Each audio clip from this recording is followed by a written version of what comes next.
ወወልድ ወመንፈስ ቅዱስ አሐዱ አምላክ በስመ አብ ወወልድ ወመንፈስ ቅዱስ አሐዱ አምላክ በስመ አብ ወወልድ ወመንፈስ ቅዱስ አሐዱ አምላክ አሜን። በክርስቶስ ክርስቲያን በወልድ ወልድ እግዚአብሔር በመንፈስ ቅዱስ መንፈሳዊ የተሰኛችሁ የልዑል እግዚአብሔር ሰዎች እመቤታችን የአስራት የበረከት ያራ ልጆች እንደምን ዋላችሁ? እንደምን ዋላችሁ? እንደምን እስከ ሰዓት ደረሳችሁ? አሜን። እግዚአብሔር ይመስገን ብለን እንድናመሰግን የፈቀደልን የአባቶቻችን አምላክ የእኛም አምላክ የልዑል እግዚአብሔር ስሙ የተመሰገነና ከፍ ከፍ ያለ ይሁን። በመቀጠል እስከ ሰዓት ቆይተው ያለውን ነገር ችለው እስከ ሰዓት የደረሱ ተማሪዎቻችን እንኳን አደረሳችሁ እንኳን አደረሰን ለማለት እወዳለሁ። በመቀጠል ወደ ዋናው ወደ ዛሬው ፕሮግራም ነው የማልፈው። እንግዲህ ዝክረ በገና ምንድን ነው ከሚለው እንጀምራለን። በገና ያው አውታር ካላቸው የዜማ እቃዎች ወይም በእንግሊዘኛው ኮርዳፎን የሚመደብ ሲሆን በእድሜውም ትልቅነት ከ5800 ዓመት በላይ እድሜ ያለው ለአውታር መሳሪያዎች አባት ሊሆን የሚችል የዜማ መሳሪያ ነው ማለት ነው። በመመሰጥ ኃይሉ በእርጋታው ብቻውንም የሚዘመርበት በመሆኑ በስነ ቃሉና በመመሳሰሉ እሴቶች የተለየ ነው። እንዲሁም በሰማይም በምድርም አገልግሎት ያለው ለመንፈሳዊ አገልግሎት ብቻ የምንጠቀምበት የዜማ መሳሪያ ነው። ለእያንዳንዱ የአካል ክፍሎቹ አሰራር ስያሜና ምሳሌነታቸው መንፈሳዊ የሆኑ ደርዳሪዎቹንም ወደ መንፈሳዊ ሕይወት የሚመራ መንፈሳዊ የዜማ መሳሪያ ነው ማለት ነው። ያው በመቀጠል ስለ በገና የተለያዩ አባቶች የሰጡት ትርጓሜ ነው። በመጀመሪያ ግን ሰዋሰዋዊ ትርጓሜ በመያዝ እንጀምራለን። አለቃ ኪዳነ ወልደ ክፍሌ እንደተረጎሙት በሁለት መልኩ ሲጠብቅና ሲላላ ብለው ተርጉመውታል ማለት ነው። ሲላላ ነዘረ፣ መታ፣ ደረደረ ማለት ነው ሲሉ፣ ሲጠብቅ ደግሞ ነደደ፣ ተቆጣ ያሰኛል ብለዋል። በገና በዕብራይስጥ ናጌን ማለት ነው። በገና በቆሙ መዝሙር ማለት ነው ብለው ሰጥተውታል። ለዚህም ማስረጃ የቅዱሱ መጽሐፍ ነው ማለት ነው። ግነዩ ለእግዚአብሔር በመሰንቆ ወበመዝሙር ዘአስርቱ አውታሪሁ፣ እግዚአብሔርን በመሰንቆ አመስግኑት 10 አውታር ባለውም በገና ዘምሩለት ይላል መዝሙረኛው ዳዊት በመዝሙር 32 ከቁጥር 2 ላይ አጽምዓ ምስሌ በእዝኔ ወአክስት ወእክሰት በመዝሙር ነገሬ፣ ጆሮዬ ወደ ምሳሌ አዘነብላለሁ ነገሬንም በበገና እገልጻለሁ ብሎ ዳግመኛ ገልጾልናል ማለት ነው።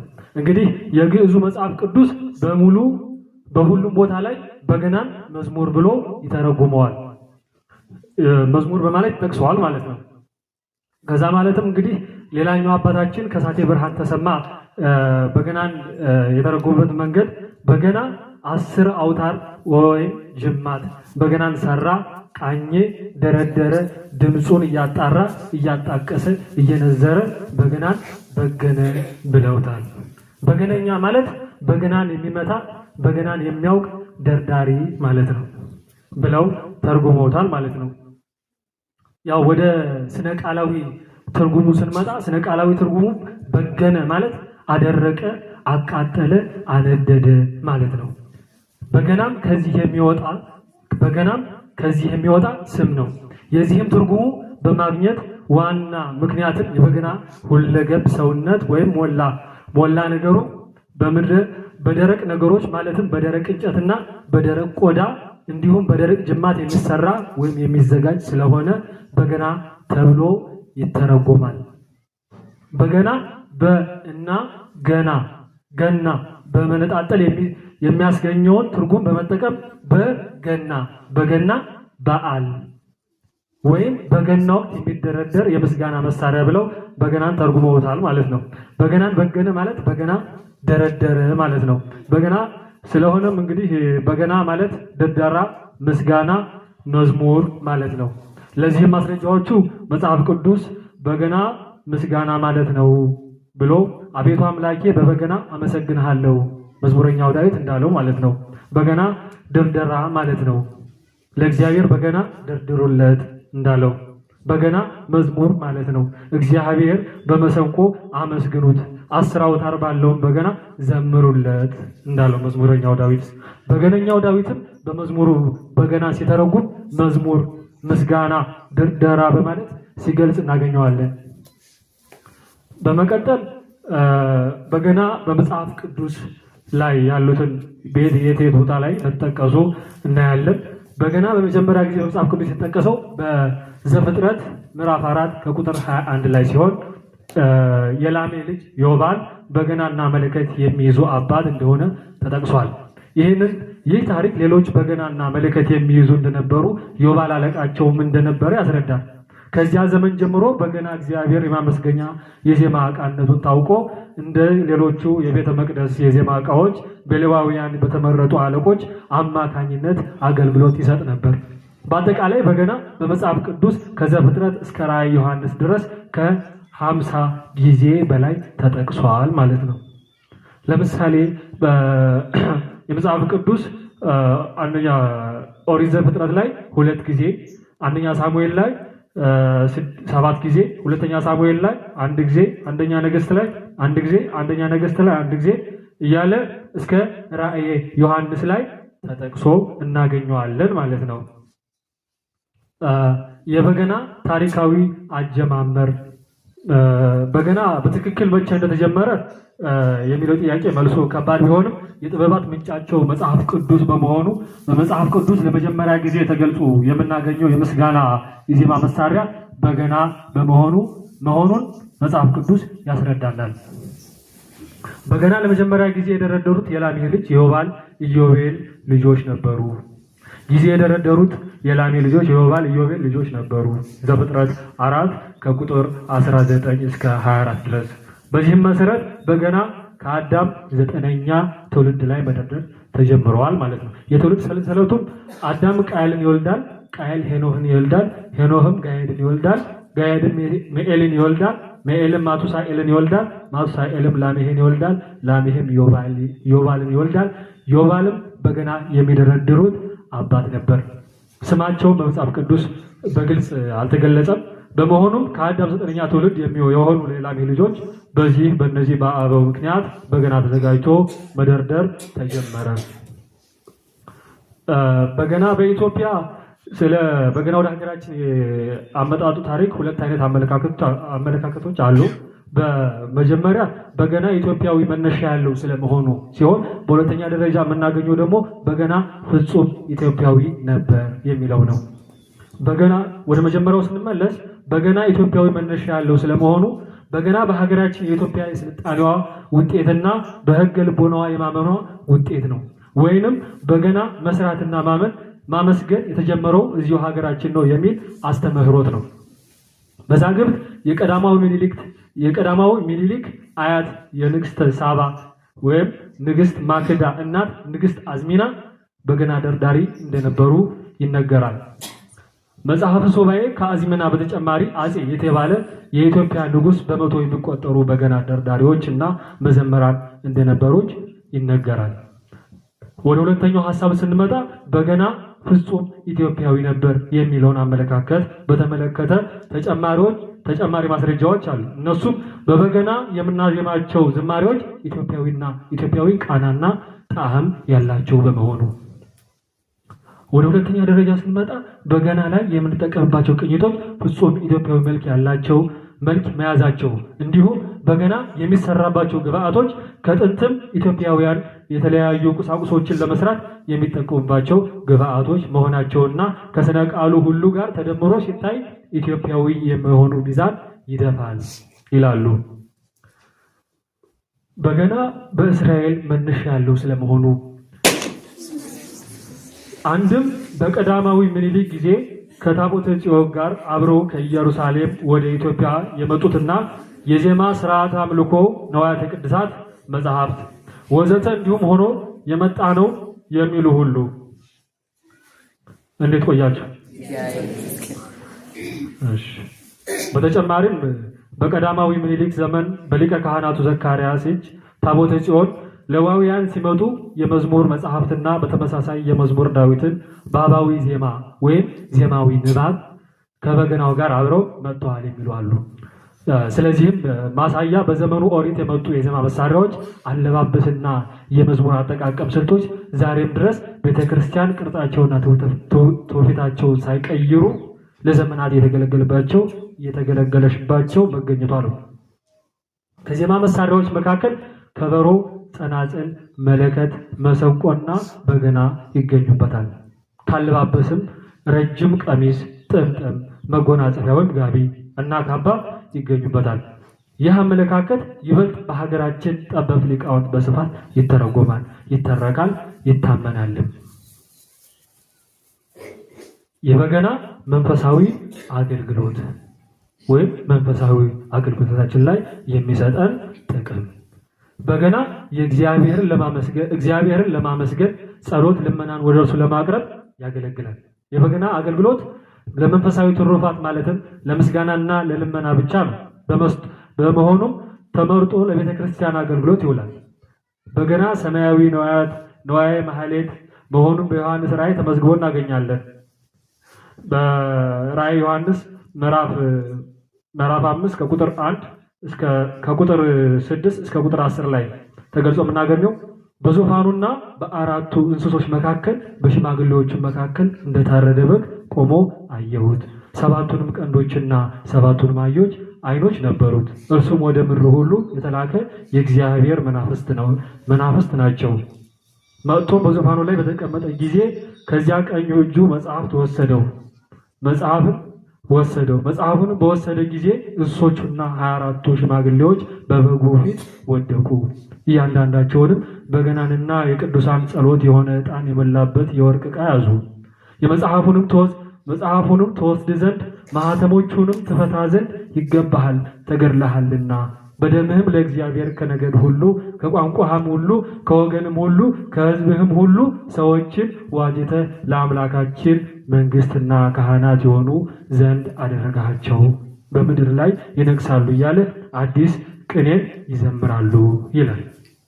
ስለዚህም በገና ከመላእክት ወገን የሆኑት 40ቱ እንስሳት እና 24ቱ ካህናተ ሰማያት እግዚአብሔርን የሚያመሰግኑበት የክብር ዕቃቸው ነው።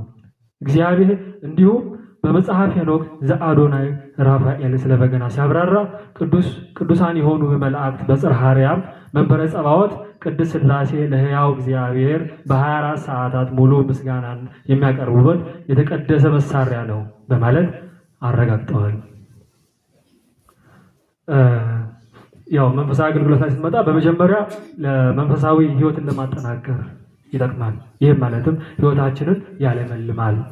እግዚአብሔርን ማመስገን እርሱ ያከበራቸውን እንደየማዕረጋቸው ምስጋና ለሚገባቸው ምስጋና ማቅረብ የመንፈሳዊ ሰው ቀዳሚ ሀብቱ ነው።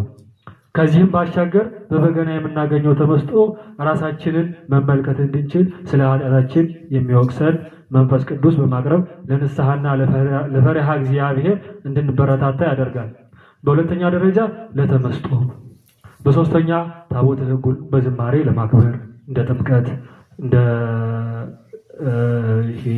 መስቀል ያሉ ክብረ በዓላትን ለማጀብ፣ በአራተኛ ደረጃ በጠላት ላይ ድል ለማግኘት፣ ከሐዘን ለመጽናናት፣ ትንቢት ለመናገር፣ ከመናፍስት ስቃይ ለማዳን፣ የሀገር ሉዓላዊነትን ለመግለጽ፣ ነፍስን ያለ ጣር ከስጋ ለመለየት። ይህንም ስንል ገርናቡለ ኪሮስ ላይ ተቀምጦ እንደምናገኘው ማለት ነው። የበገና ማህበራዊ አገልግሎት። የበገና ማህበራዊ አገልግሎት በቀደምት ክርስቲያኖች ምን ይመስል ነበር? በገና በንግስ ወቅት፣ በቤተ ክርስቲያን ስርዓት ጋብቻ ላይ፣ ድል በማድረግ ጊዜ ባሉ የደስታ ጊዜያት እግዚአብሔር ይመሰገንበታል። በበጎ ስራቸው ለሃይማኖትና ለሀገር ውለታ ለዋሉ ታላላቅና ልዩ ሀገራዊ ክስተቶች የቤተ ክርስቲያንን ታሪክ የበገና ዳሪዎች በበገናቸው መወድስ በማቅረብ ያነሷቸዋል። በሐዘን ጊዜ በቁጣና መቅሰፍ ሲደርስና የመሳሰሉት አሳዛኝ ክስተቶች ሲገጥሙ ለተማጽኖና ለመማፀኛ ይጠቀሙባቸው ነበሩ ቀደምት ክርስቲያኖች። የበገና ማህበራዊ አገልግሎት አሁን ላይ ባሉ ክርስቲያኖች በደስታ ጊዜ፣ በሰርግም ጊዜ፣ ሰው ሲሞት፣ በታላላቅ አደባባይ በዓላት እንደ ጥምቀት፣ መስቀል እና የንግስ በዓላት፣ በታቦቱ ፊት በጉዞ ወቅት ለበገና ተጨማሪ ምንጭ የሆኑ መጽሐፍ ቅዱስ የታሪክ ድርሳናትና ትውፊት እንደሚነግሩን በገና ማንኛውም ቦታ ላይ ዝም ተብሎ የሚደረደር አይደለም። የበገና ምሳሌነት ወይም የአካል ክፍሎቹ ትርጉማቸውና ከነምሳሌያቸው ማለት ነው። በመጀመሪያ ደረጃ የምናገኘው ቀንበር ወይም ጋድም ይባላል። የበገና የመጀመሪያ የላይኛው ክፍል ነው፣ ጌጡ የሚቀመጥበት። ይህም ቀንበር የሐዜብ ሁሉ የእግዚአብሔር ምሳሌ ነው። ቀንበር ከበገናው በላይ መገኘቱ አምላካችን ቅዱስ እግዚአብሔር በሰማይ ያለው ሁሉ የፈጠረ ሁሉንም የሚያስተዳድር ጌታ የሁሉ የበላይ መሆኑን ያጠይቃል። ሁለተኛ ወደ መቃኛ ስንመጣ መቃኛ በመንፈስ ቅዱስ ይመሰላል። መቃኛ ማለት ከአግድሙ ላይ የሚታሰሩት እንጨቶች ናቸው፣ አውታሩን ወጥረው የሚይዙልን ማለት ነው። መቃኛ በመንፈስ ቅዱስ ይመሰላል። ሕግጋትን በመስጠት የምዕመናንን ሕይወት የሚጠብቅ እርሱ ነውና፣ አንድም የመላእክት ምሳሌ ነው። ወደ ሶስተኛ ስንመጣ ጌጥ መስቀልም ሊሆን ይችላል፣ ቀርና ቀንድም ሊሆን ይችላል። ምናልባት ቀርና ቀንድ አሁን ላይ ብዙም እየተለመደ አይደለም፣ ድሮ ነበረ። አሁን ቀርና ቀንድ ማለት የበግ ቀንድ ማለት ነው። ምሳሌነቱ በይስሐቅ ፋንታ የተሰዋው በግ ምሳሌ ነው ማለት ነው። በብሉይ ኪዳን የተለያዩ ንዋያተ ቅድሳትም ከቀንዱ ይሰሩ ነበር። መስቀል ደግሞ እግዚአብሔር ስለ ሰው ልጆች ፍጹም ፍቅሩን የገለጠበት ነው ማለት ነው። አራተኛ ምሰሶ የቀኝና የግራ ምሰሶ ተብሎ በሁለት ይከፈላል። የቀኙ ምሰሶ የፍቅር እግዚአብሔር ምሳሌ፣ አንድም የብሉይ ኪዳን ምሳሌ፣ አንድም የመጋቢ ብሉይ የቅዱስ ሚካኤል ምሳሌ ነው። የግራ ምሰሶ የፍቅረ ቢጽ ወይም የሰው ፍቅር ምሳሌ ነው። አንድም የሐዲስ ኪዳን ምሳሌ ነው። አንድም የመጋቢ ሐዲስ ቅዱስ ገብርኤል ምሳሌ ነው። በመቀጠል አምስተኛ ላይ የምናገኘው አውታር ነው። አውታር ደግሞ ከበገና እንጨት ወይም ከበሬ ጅማት ተልጎ ተገምዶ ወይም ደግሞ ተወጥሮ ከሮ በግኖና ደርቆ በቁጥር ተቀምጦ ይሰራል። የበገና አውታሮች የአስርቱ ትእዛዛት ምሳሌ ነው። አንድም የበገና አውታሮቹ በጽላቱ ወይም በታቦቱ ላይ የሚጻፉት የህቡዕ ቃላቶች ምሳሌ ነው። አንድም የበገና አውታሮቹ የሶስቱ አይነት የቅዱስ ያሬድ የዜማ ስልቶች ወይም ድምፀ ዜማ ምሳሌ ነው። እነዚህም ግዕዝ፣ አራራይ፣ ዕዝል እንደሚባሉት ማለት ነው የሚባሉትን። አንድም ለቅዱስ ያሬድ ድምፅ ዜማን ባቀበሉት የሶስቱ አይነት በራሪ ወፎች ምሳሌ ነው። አንድም የበገና አውታሮች አስርቱ የስሜት ሕዋሳት ምሳሌ ነው። ግነዩ ለእግዚአብሔር በመሰንቆ ወበመዝሙር ዘአስርቱ አውታሪሁ፣ እግዚአብሔር በመሰንቆ አመስግኑት 10 አውታር ባለው በበገና ዘምሩለት እንዳለ ወበመዝሙር ዘአስርቱ አውታሪሁ ማለት ነው። ትርጉሙ 10 አውታር ያለው በገናም እየደረደራችሁ ተገዙ። አንድም 10 ሕዋሳት ባለው ሰውነት ምግባር ይዛችሁ ተገዙ። አንድም ሕግጋቱ 10 በሚሆኑ በኦሪት ጸንታችሁ በመዓልትም በሌሊትም ተገዙ። አንድም ወበስብሐት ሐዲስ ቃል ሥጋ ሆነ እያላችሁ አመስግኑ ይላል። አንድም የበገና አውታሮቹ የአስሩ የስሜት ሕዋሳት ምሳሌ ነው። የበገና አውታሮቹ የአስርቱ ቅዱስ የዳዊት መዝሙራት አርዕስት ምሳሌ ነው። የበገና አስሩ አውታሮች የአስሩ ቅዱሳት ማዕረጋት ምሳሌ ነው። የአስሩ ቅዱሳት ማዕረጋት በሶስት ክፍል ይመደባሉ። ንጽሐ ሥጋ፣ ንጽሐ ነፍስ፣ ንጽሐ ልቦና ተብለው በሶስት ይከፈላሉ። በውስጡም ሶስት ማዕረግ ንጽሐ ነፍስ፣ ንጽሐ ሥጋ በውስጡም ሶስት ማዕረጋት ይገኛሉ። ወጣንያን ናቸው፣ ባለ 30 ፍሬ። ንጽሐ ነፍስ በውስጡ 4 ማዕረጋት ይገኛሉ። ማዕከላውያን ናቸው፣ ባለ 60 ፍሬ።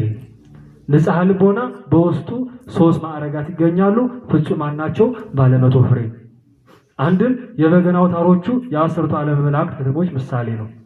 እነዚህም የከተሞች በ3 ሰማያት ይገኛሉ።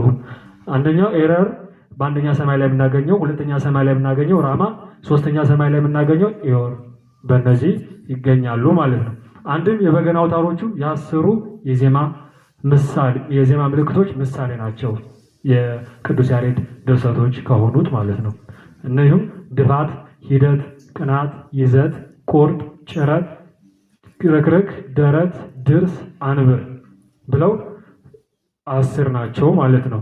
አጥኚዎች አባታችን ቅዱስ ዳዊት ይደረድሩበት የነበረው በገና ባለ 12 አውታር እንደነበረ በመላምት ያስቀመጡበት መረጃዎች፣ እስራኤላውያን ናባል የሚባል የዜማ መሳሪያ ቅዱስ ዳዊት የደረደረበት በገና ነው ብለው ያምናሉ። ናባል የተባለ የዜማ መሳሪያው ለቤተ መቅደሱ አገልግሎት ይውል እንደነበረ ያስረዳሉ። አውታሮቹም 12 ናቸው ይላሉ። ባህረ ጥበባት ቅድስት ቤተክርስቲያናችንን እንዲህ ለሚሉ መላምቶች ምሳሌ መስላ አስቀምጣለች። የ12ቱ የበገና አውታሮች ምሳሌትም እንደሚከተለው ታስቀምጣለች። በአብ ወወልድ ወመንፈስ ቅዱስ ይመሰላሉ። እኒህም ቢቆጥራቸው 12 ይመጣሉ። አብ ወልድ መንፈስ ቅዱስ የሚለው ማለት ነው። አንድም በቅድስት ድንግል ማርያም ይመሰላሉ። እኒህም ቢቆጥራቸው 12 ይመጣሉ። አንድም የ12ቱ የሊቃነ መላእክት ምሳሌ ነው። አንድም የ12ቱ ደቂቀ ያዕቆብ ወይም ነገደ እስራኤል ምሳሌ ነው። አንድም የ12ቱ የቅዱሳን ሐዋርያት ምሳሌ ነው። በስድስተኛ ደረጃ የምናገኘው የድምፅ ሳጥን ወይም ገበቴ፣ ከታች ላይ የበገናው ታች ድምፁ የሚወጣበት ሳጥን ማለት ነው። ከአንድ ወጥ እንጨት ተፈልፍሎ ገበቴ ወይም የጣውላ እንጨቶችን በመገጣጠምና የደረቅ ቆዳ ተፍቆና ተልጦ ተዳምጦ በማልበስ የሚሰራ ነው። የሚለብሰውም ቆዳ አገልግሎት ድምፁ የማስተላለፍ ሲሆን የበገናውን ድምፅ የሚወጣበት ከዚህ ሳጥን ነው። ምስጢሩ የእመቤታችን የቅድስት ድንግል ማርያም ምሳሌ ከድምፅ ሳጥኑ ገበቴው የበገናው ድምፁ እንደሚገኝ ከእመቤታችን የአካላዊ ቃል ወልድ ጌታችንን መድኃኒታችንና አምላካችንን ኢየሱስ ክርስቶስ መገኘቱን ያጠይቃል። እንዴት ዋላችሁ? ወደ 7ኛ ስመጣ በርኩማ ትንሹ ዱካ ወይም ትንሹ ዱካ መሳይ ከእንጨት የሚሰራ ሲሆን ይህም 10ቱ እንዚራዎችን ከማስቀመጥ ያገለግላል። በድምፅ ሳጥኑ በአውታሩ መካከል በመግባት እንዚራና አውታሩ በእርሱ ላይ ተቀናብረው የንዝረት ድምፁ እንዲፈጥር ያገለግላል። ይህም የድምፅ ደግሞ በገበቴው ጎልቶ እንዲሰማ ያደርጋል ማለት ነው። ምስጢሩም ነቢዩ ሙሴ 10ቱ ትእዛዛትን ከእግዚአብሔር የተቀበለበት የሲና ተራራ ምሳሌ ነው። 8ኛ ስንመጣ መወጠሪያ ማለት ከታች እንዚራዎችን ወጥሮ የሚይዝልን የበገና አካል ክፍል ነው። ከእንጨት የሚሰራ ሲሆን ከታችኛው የበገና ክፍል የሚገኝ ሆኖ አውታሮቹ ከቀንበሩ ጋር ለመወጠር ይጠቅማል። ምስጢሩም መወጠሪያዎች በሰዎች መኖሪያ ወይም በምድር ይመሰላሉ። አንድም መወጠሪያ በምድር ላይ ያሉ የአዳም ዘር የሰው ልጆች ምሳሌ ነው። 10 አውታሮች ቀንበሩና መቃኛው መወጠሪያውንም ማገናኘታቸው አንዳች ትምህርት ያለው ነው። ይህም የሰው ልጆች በትእዛዛት እግዚአብሔር መሰላልነት ከምድር መኖሪያቸው ተጋድሏቸውን ጨርሰው ወደ መንግሥተ ሰማያት ለመግባታቸውና ከፈጣሪያቸው እግዚአብሔር ጋር ለዘላለሙ በደስታ የመኖራቸው ምሳሌ ነው። የመወጠሪያ ጠፍር መወጠሪያውን ወጠር አድርጎ የሚይዝልን ማለት ነው። ከመወጠሪያው በታች ነው የሚቀመጠው። 10ሩን አውታሮች የያዘ ከእንጨት የተሰራ አግዳሚ መወጠሪያ ከግራና ከቀኝ በመሆን ከበገናው የድምፅ ሳጥን ላይ ወጥሮ የያዘ ከቆዳ የሚሰራ ጠፍር ነው። ምስጢሩም የእግዚአብሔርን ዙፋን የተሸከሙት የኪሩቤል ወይም የኪሩብ ምሳሌ ነው። በ9ኛ የምናገኘው እንዚራን ከቁርጥራጭ ቆዳዎች የሚሰራ ሲሆን በገና የሚደረድበት ጊዜ አውታሮቹን ጥዝ የሚል የንዝረት ድምፅ እንዲያወጡ የሚያደርግ ነው። በአውታሩና በበርኩማው መካከል በመግባት ከፍና ዝቅ አድርጎ በማስተካከል ተፈላጊውን የንዝረት ድምፅ እንዲሰጥ ያደርጋል። ምስጢሩም እንዚራ ተጋድሎ ላይ ባሉ ክርስቲያኖች ይመሰላል። በ10ቱ አውታር ላይ እንዳሉ ክርስቲያኖችም 10ሩ አውታር የተመሰሉባቸውን የአጠቃላይ የትእዛዛተ እግዚአብሔርን መሪ በማድረግ በዓለም ኑሯቸው መንፈሳዊ ሕይወትን ለማበልጸግ ይጋደላሉና።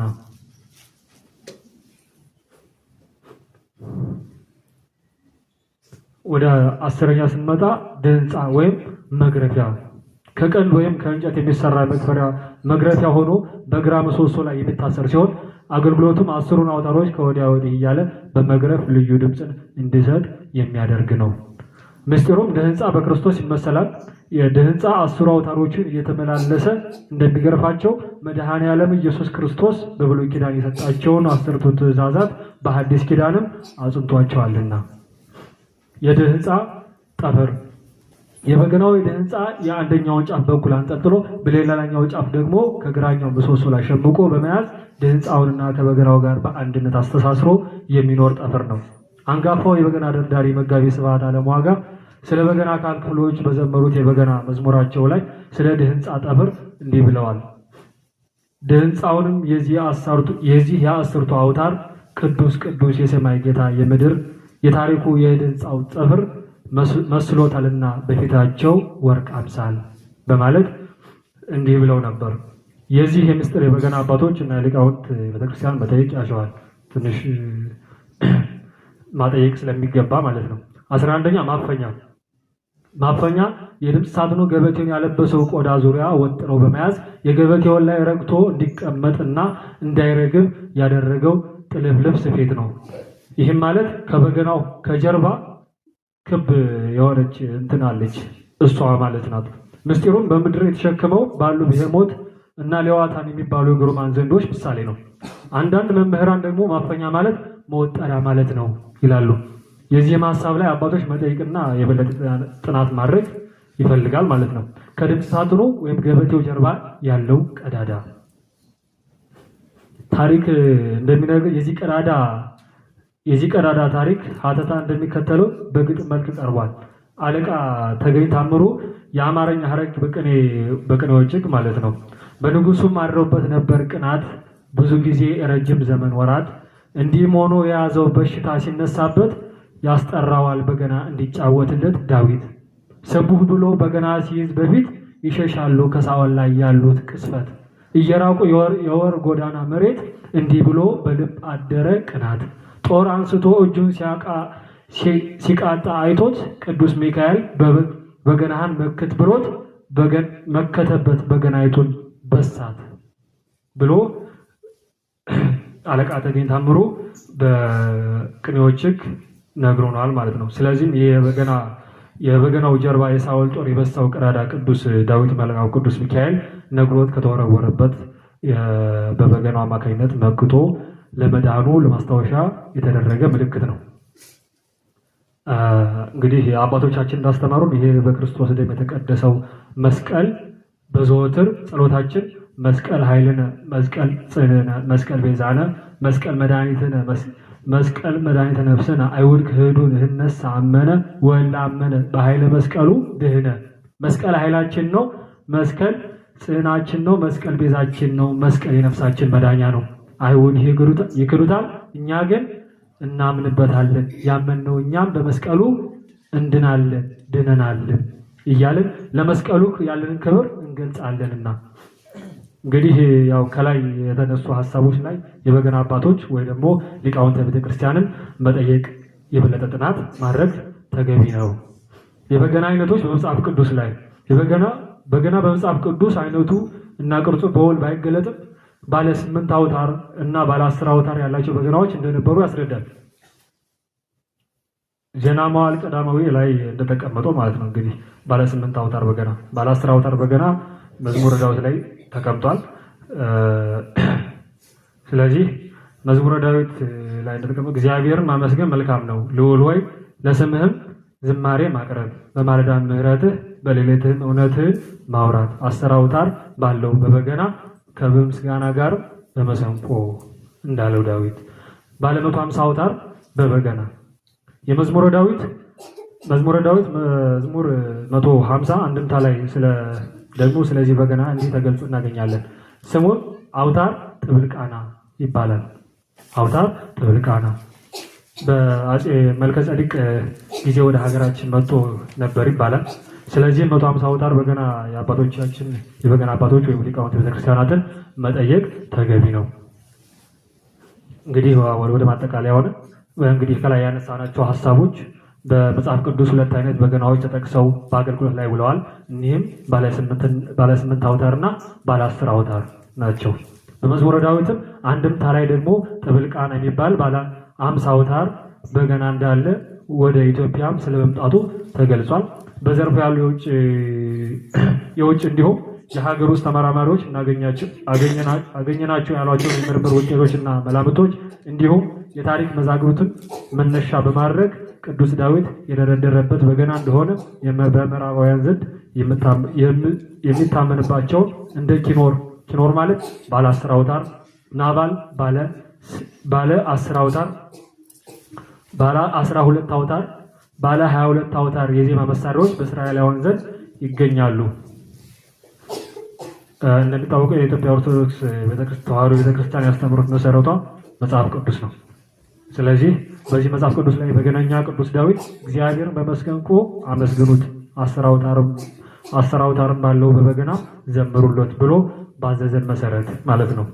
እንዲህም አቤቱ አዲስ ቅኔ እቀኝልሃለሁ 10 አውታር ባለው በበገና እዘምርልሃለሁ ብሎ በ10 አውታር በበገና መዘመርን ባስተማረን መሰረት እኛም የመንፈስ ልጆቹ መጽሐፍ ቅዱሳዊ ብለን የምናምንበትን አባቶች በትውፊት ጠብቀው ያስረከቡንን ይህንን ቅዱስ ባለ 10 አውታር በገና ተረክበን ክብሩን ስርዓቱንና ትውፊቱን ጠብቀን እኛም የኢትዮጵያ ኦርቶዶክስ ተዋሕዶ ልጆች ዛሬም እያመሰገንን እንገኛለን እንኖራለንም።